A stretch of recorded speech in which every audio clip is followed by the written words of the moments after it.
अस्सलामुअलैकुम, welcome to my first vlog. I hope आप सब ठीक होंगे। मैं भी ठीक हूँ अल्हम्दुलिल्लाह। मैं उठ गई हूँ और मैं फ़्रेश हो गई, ब्रश कर लिया। आज है 12th रोज़ा और जुम्मा का दिन है, सेकंड जुम्मा है रमज़ान का। अभी तक चल रही है सहरी की तैयारी। यहाँ पे बन रही हैं रोटियाँ और चाय बन रहा है साथ ही साथ। और रात में चिकन बना था, वो गर्म हो रहा है। मैंने खा लिया है चिकन रोटी और डेट्स भी मैं थोड़ा बहुत खा लेती हूँ। और मैंने साथ ही साथ चाय भी पी ली, बिकॉज चाय के बिना तो सहरी बहुत ही अधूरी है, सर भारी भारी हो जाता है। और बहुत सारा मैं पानी भी पी लेती हूँ। अभी वक्त हो गया है 4:35, जो कि सऊदी अरब में सहरी ख़त्म होने का टाइम होता है। और यहाँ पे हो रही है अज़ान।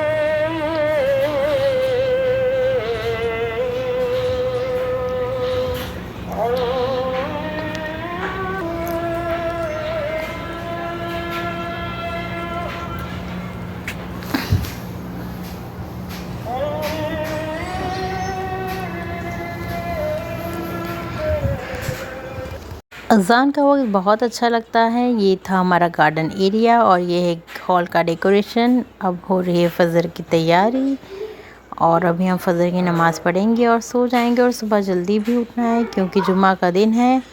तो मैंने पढ़ लिया नमाज और साथ ही साथ मैंने पढ़ ली तस्बीह। बहुत सारी दुआएं की सब मुसलमानों के लिए। आप अपने लिए भी दुआ मांगे और सबके लिए भी दुआ मांगे।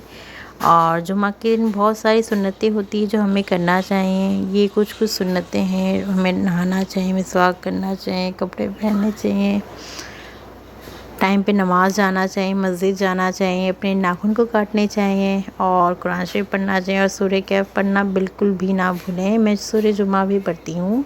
और अब मैंने नहा लिया है और अब मैं ले रही हूँ अपना स्किन केयर रूटीन। तो मैंने रोज़ वाटर लगा लिया है। रोज़ वाटर लगाने के बाद मुझे बहुत ही ज़्यादा मेरी स्किन फ्रेश हो जाती है। उसके बाद मैंने लगाया सेटाफिल का मॉइस्चराइजिंग क्रीम। बहुत ही अच्छा मॉइस्चराइज़र है डेली बेसिस के लिए। अगर आपकी ड्राई स्किन है तो बहुत ही अच्छा रिज़ल्ट देता है। आप भी बिल्कुल ट्राई कीजिए। और उसके बाद मैं वैसलीन का लिप बाम लगा रही हूँ। इसके बिना तो मैं बहुत ज़्यादा मुझे इरिटेशन होती है। मुझे बहुत ज़रूरी है लिप बाम लगाना। और मैंने हेयर सीरम लगा लिया और हैंड क्रीम लगाई, बिकॉज़ हैंड्स बहुत ज़्यादा बर्तन मांज के थके थके हो जाते हैं, हार्ड हार्ड हो जाते हैं। तो हमें उसका ख्याल भी रखना चाहिए। जी हाँ, अब हो रहा है जुम्मा का वक्त। तो मैंने नहा लिया भी और मैंने स्किन केयर करने के बाद नमाज़ पढ़ ली और दुआएं मांगी। और अब मैं पढ़ूंगी कुरान शरीफ। मैं रोज़ एक एक सिपारा पढ़ती हूँ और साथ ही साथ जुम्मा का दिन है तो सूरह जुम्मा भी पढ़ूंगी और सूरह कहफ भी पढ़ना बहुत ज़रूरी है। आप सब भी बिल्कुल पढ़िएगा, बिल्कुल नहीं भूलिएगा। बहुत ही इम्पॉर्टेंट चीज़ है ये जुम्मा के दिन। कहते हैं शुरुआत की 20 आयत पढ़ने से हमें दज्जाल के फितनों से अल्लाह बचाएंगे। तो प्लीज़ ज़रूर पढ़ें, पूरा ही पढ़ें, बहुत फ़ायदेमंद है ये। अब हो गया है इफ्तारी का वक्त और इफ्तारी प्रिपरेशन टाइम है। असर की नमाज़ के बाद मैं आ जाती हूँ किचन में। ज़ोहर की नमाज़ के बाद मैं तकरीबन जितनी मेरे से तैयारी हो सकती है मैं कर लेती हूँ, ताकि मुझे इफ्तार के टाइम पे ज़्यादा काम नहीं रहे, क्योंकि मुझे दुआ भी मांगना रहता है। आप भी प्लीज़ ट्राई कीजिए कि इफ्तारी से पहले हाफ़ आवर पहले फ्री हो जाएं। सिर्फ फ्राई करने का काम रखिए ताकि आपको भी थोड़ा आराम मिले, ठीक है। सिर्फ रमज़ान में खाना पीना तो होता ही, साथ साथ उसके साथ इबादत भी होना चाहिए। तो यहाँ पे चल रही है इफ्तार की तैयारी। तो आपसे मैं थोड़ा बहुत बात भी कर लेती हूँ। चलो जी, यहाँ पर बन रहा है आलू की टिक्कियाँ और साथ साथ चाय भी बन रहा है। और कबाब भी मैरिनेट करके रख दिया था जिसको सिर्फ फ्राई करना है। और चिकन नगेट्स भी आज रहेगा इफ्तारी में। और साथ ही साथ फ्रूट्स भी बाहर निकाल दिए कट करने के लिए। और मेरी मम्मी फ्राई कर रहे हैं चिकन नगेट्स। तो अब मैं बताने जा रही थी आपको कि रमज़ान में अल्लाह को राज़ी करना है, बहुत ज़रूरी है। अपनी दुआएं मनानी है तो उसके लिए आपको भी थोड़ा मेहनत करना पड़ेगा, आपको थोड़ा टाइम निकालना पड़ेगा दुआओं के लिए। और ज़्यादा से ज़्यादा नमाज में टाइम अपना बिताएं, दुआओं में बिताएं, कुरान शरीफ पढ़ें। कम से कम आप एक सिपारा रोज़ पढ़िए। एक सिपारा पढ़ने से आपका क्या होगा, 30 डेज़ होता है रमज़ान का और 30 डेज़ होता है सिपारे का। तो एक एक दिन भी रोज़ पढ़ेंगे तो 30 डेज़ हो जाएगा। और जिन लेडीज़ का अगर रोज़ा छूटता है तो वो 6 डेज़ 7 डेज़ आप ऐसा पढ़ें कि थोड़ा ज़्यादा से ज़्यादा पढ़ लें। जो टाइम में आप पढ़ सकते हैं। थोड़ा ज़्यादा, एक सिपारे से थोड़ा ज़्यादा पढ़ें ताकि आप वो सब एक साथ कवर अप कर सकें, ठीक है।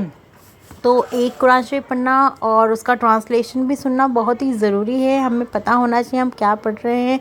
कुरान शरीफ का तर्जुमा बहुत ज़रूरी है आपको भी जानना एज अ मुस्लिम।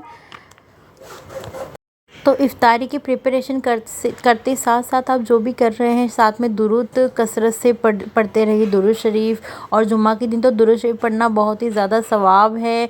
और जुम्मा के दिन हम वैसे भी नॉर्मली भी जो भी करते हैं उसका डबल सवाब है। तो ये तो रमज़ान का सेकंड जुम्मा है और रमज़ान का जुम्मा तो और ही ज़्यादा सवाब आपको हर चीज़ का मिलता है। अल्लाह आपको दुगना सवाब देता है। तो ये बाहर का मौसम हो गया था बारिश वाला, येलो येलो हो गया था, तो मैं सोचा आपके साथ शेयर कर दूँ।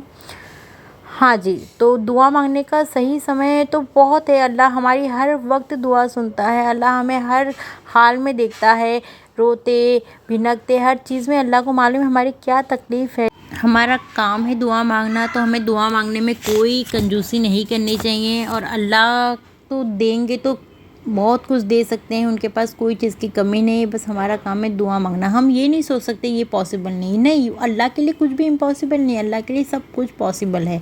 बस हमारा इतना काम है कि एकदम साफ दिल से सबके लिए अच्छा सोचें, सबके लिए अच्छा करें और दुआ मांगे, उसमें अल्लाह बरकत देगा। अगर आपकी वैसे ही उसी हाल में दुआ कबूल नहीं होती है तो उससे बेहतर अल्लाह देगा, लेकिन आपको कभी खाली हाथ नहीं लौटाएगा। हाँ जी, तो दुआ का कबूलियत का टाइम होता है तहज्जुद के वक्त। ये वक्त ऐसा है कि अल्लाह एकदम फर्स्ट आसमान पे आ जाता है। मतलब 7 आसमान होते हैं, उसके फर्स्ट पार्ट पे आ जाते हैं। उसमें अल्लाह बोलते हैं, कोई मांगने वाला मुझसे, मैं देने के लिए रेडी हूँ, मैं तैयार हूँ। तो आप और अल्लाह के बीच में कोई पर्दा नहीं होता है, ज़्यादा फासला नहीं होता है। तो ये सबसे अच्छा वक्त है अपनी दुआ कबूलियत का।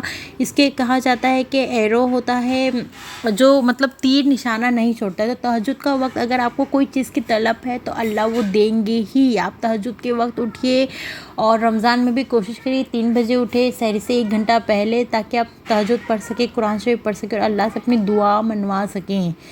और उसके बाद होता है दूसरा वक्त बारिश का वक्त। धूप में बारिश का वक्त भी बहुत अच्छा है दुआ की कबूलियत का। तीसरा वक्त है रोज़दार जब रोज़ा खोलता है इफ्तारी के वक्त, क्योंकि वो बहुत ही भूखा प्यासा सब होता है, अल्लाह को उस पर बहुत ही ज़्यादा प्यार आता है। तो उस वक्त अपनी दुआ आप कबूल करवा लीजिएगा। देखिए रमज़ान में और कभी भी ये सब वक्त हैं जो दुआ की कबूलियत का टाइम है। तो ये थोड़ा बहुत मैंने हॉल में डेकोरेशन किया था और आज मौसम हो रहा है बारिश का। हो गया इफ्तार का टाइम, तो आप लोग अपने लिए दुआ कीजिए, अपनी उम्मत के लिए दुआ कीजिए और प्लीज़ मुझे भी दुआओं में याद रखिए। मिलते हैं नेक्स्ट व्लॉग में, तब तक आप अपना बिल्कुल ज़्यादा ख्याल रखिए। इफ्तारी के टाइम पे शुरू हो गई थी बारिश, तो आप देख सकते हैं थोड़ी बहुत पुलिस मैंने डाल दी है। बहुत ही अच्छा मौसम हो गया था। अब गर्मी आने वाली सऊदी अरब में, ठंडी के बाद इसके बीच में थोड़ा बारिश होगा। ये थोड़ा बहुत डेकोरेशन है, हम लोग बाहर बंगलों के किए हैं। चलिए प्लीज़ मेरे चैनल को सब्सक्राइब कर दीजिए और आपको लाइक शेयर सब्सक्राइब कर देना। अल्लाह हाफिज़।